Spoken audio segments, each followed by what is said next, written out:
ازيكم يا حبايبي؟ عاملين ايه؟ يا رب تكونوا بألف خير. النهارده هعمل معاكم السمك المكرونة بطريقة حلوة جدا بتتبيلة سايلة بيخليها ما بتشربش زيت خالص، وكمان متبل بتتبيلة في منتهى الجمال. جبت كيلو من السمك المكرونة وغسلته كويس زي ما انتوا شايفين. احنا هنا عندنا في القاهرة بنسميه سمك مكرونة، وحبايبنا اللي في السويس بيسموه سمك الحارت. السمك ده طعمه مسكر جدا ومفيهوش شوك، والكبير حتى منه بيكون فيه سلسلة بس في ظهر السمكة وخلاص كده، وما بيكونش فيه شوك. عندي معلقة توم مفرومة كبيرة، وعندي عصير ليمون، وعندي معلقة صغيرة من الكزبرة الناشفة، ومعلقة صغيرة من الشطة، ومعلقة كبيرة من الملح، ومعلقة صغيرة من الكمون. عاوزة اقولك على حاجة مهمة: لما تيجي تشتري السمك المكرونة ده لازم السمكية تكون ناشفة معاكي مش طرية. عشان ايه؟ السمك لما تكون ناشفة تكون سمك صابح وحلو ومش بايظ معاكي. يلا بينا بقى نعمل ايه التتبيلة بتاعتنا. هنقلب التوابل بتاعتنا في قلب بعض كده زي ما انتوا شايفين، ونحطها في البولة. معلقة الشطة هنا اختياري، اللي بيحبها يحطها واللي ما بيحبهاش بلاش يحطها. وعندي معلقة كبيرة من الثوم المفروم، وانتوا عارفين ان السمك بيحب الثوم، دي معلقة كبيرة مليانة. وعندي عصير ليمون، دول 3 ليمونات انا عصرتهم. التتبيلة السايلة دي حلوة جدا لكل انواع السمك الصغير. واشمعنى ان هي بتنفع مع السمك الصغير؟ لان السمك الصغير بيبقى البطن بتاع السمكة مش كبير، فما بتعرفيش تحشي السمكية بالتتبيلة. فلما تكون التتبيلة سايلة كده بتتأكدي ان السمكية من جوه ومن بره اتبلت كويس. اهم حاجة تحطي السمك بتاعك في التتبيلة دي وتتبليه من بره ومن جوه. التتبيلة السايلة دي حلوة جدا، جربوها وعلى ضمانتي. وانا عملت معاكم كتير انواع من الاسماك في القناة. عملت معاكم المكاريل، وعملت معاكم البوري، وعملت معاكم البولتي في صينية، وعملته معاكم مقلي، وعملت معاكم السنجاري. يعني عملت معاكم انواع اسماك كتير وطلعت معاكم حلوة. عندي بقى هنا كوبايتين من الدقيق. بعد ما تبلت السمك كويس جدا هروح مغطياه كويس جدا من الدقيق من بره ومن جوه. لازم تدوسي عليها وتغطيها من الدقيق كويس جدا. الدقيق ده دقيق عادي ما فيهوش اي توابل ولا اي حاجه. بطن السمكه بتكون متبله من التتبيله، لان التتبيله سايله فمتبله من جميع النواحي. فيا ريت تجربي التتبيله السايله دي، حلوه جدا في انواع السمك الصغير.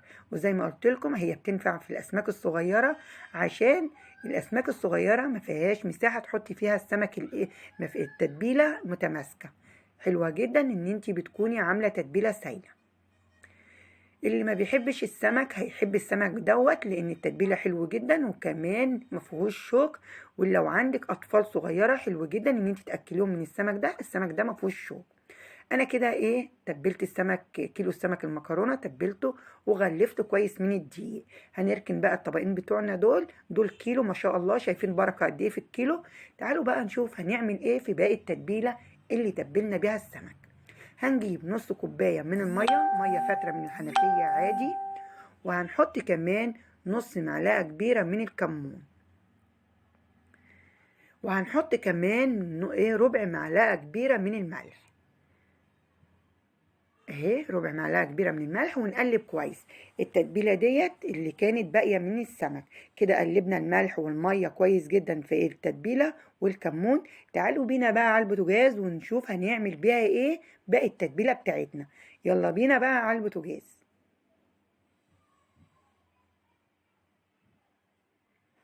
جينا على البوتاجاز وحطينا في الطاسه بتاعتنا الزيت، والزيت سخن.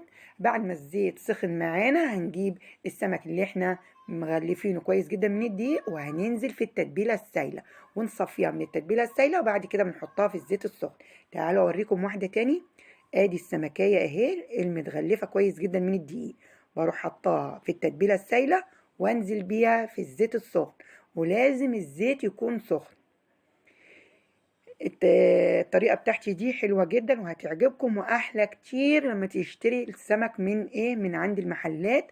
الطريقة بتاعتي دي هتعجبك. الطريقة دي سهلة وفي منتهى الجمال. واللي بيحب طعم الجمبري هيلاقي طعم الجمبري في السمك ده.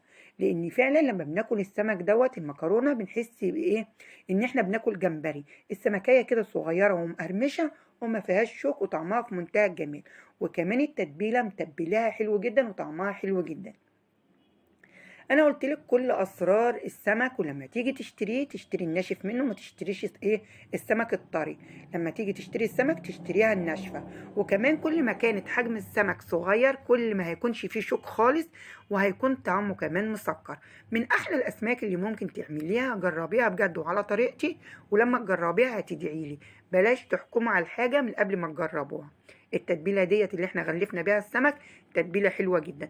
وممكن كمان لو هتعملي سلطه خضراء تاخدي معلقه من التتبيله السايله اللي احنا عملناها، بتخلي السلطه الخضراء طعمها في منتهى الجمال.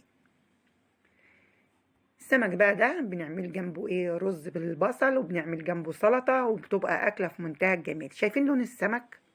لون السمك الصراحه طالع دهبي وفي منتهى الجمال، ومقرمش ومش شارب زيت خالص. وكمان عاوزه اقولك ان لما بيبات معاكي تاني يوم بيكون برضو لسه قاعد مقرمش، لان عاملينها بخلطه حلوه، والتتبيله بتاعتنا مخلياه متبل وواخد من طعم التتبيله، يعني طعمه كمان هيكون معاكي طعمه حلو جدا. وانا عاوزه اقولك على حاجه مهمه برضو، ما تقلبيش السمك وهو طري في قلب الطاسه. لو قلبتيه وهو لسه ما خدش لون هيتفتفت معاكي. لازم السمك ياخد معاكي لون كده، وبعد ما ياخد معاكي لون ذهبي بتروحي مقلبه السمكه على الوش التاني عشان ما يتفتفتش منك. ولازم كمان الزيت يكون سخن، ما تحطوهوش في زيت بارد. انا هنا حطيت في الطاسه بتاعتنا 2 من قشر الليمون عشان يمتص ريحه السمك، عشان ما يكونش في الشقه ريحه سمك. يعني لو عندك قشر الليمون ما ترموش، ممكن تحطيه في الصينيه اللي انت بتقلي فيها، هيمتص معاكي ريحه السمك، وهيخلي كمان ريحه الشقه ما فيهاش اي ريحه من السمك. شايفين؟ ما تخافيش لما بتنزلي في السمكه اللي هي متغلفه بالدقيق، لما بتنزلي بيها في التتبيله السايله ما تخافيش ان هينزل منها الدقيق. الدقيق مش هينزل منها ولا اي حاجه. يبقى جبنا السمك اللي احنا مغلفناه كويس جدا من الدقيق، ونزلنا بيه في التتبيله السايله، وبعد ما بنصفيها من التتبيله السايله بنحطها في الزيت السخن. السمك طالع مقرمش وفي منتهى الجمال. وزي ما قلت لكم اللي بيحب طعم الجمبري ياكل السمك المكرونه ده ويجربه، هيلاقيه كمان اطعم من الجمبري. انا كده خلصت السمك بتاعي اللي مقرمش الجميل، السمك المكرونه او زي ما بيسموه حبايبنا سمك الحارت، مقرمش وواخد لون ذهبي وفي منتهى الجمال. وزي ما قلت لكم اللي بيحب طعم الجمبري جرب السمك المكرونه ده، هيلاقيه مقرمش من بره وطري من جوه وفي منتهى الجمال، وما فيهوش شوك خالص. يعني لو جبتيه ما تخافيش على اولادك من الشوك، لان ما فيهوش شوك خالص. يلا بقى، لو عجبك الفيديو بتاعي وطريقتي في السمك ما تنسنيش في اللايك والشير.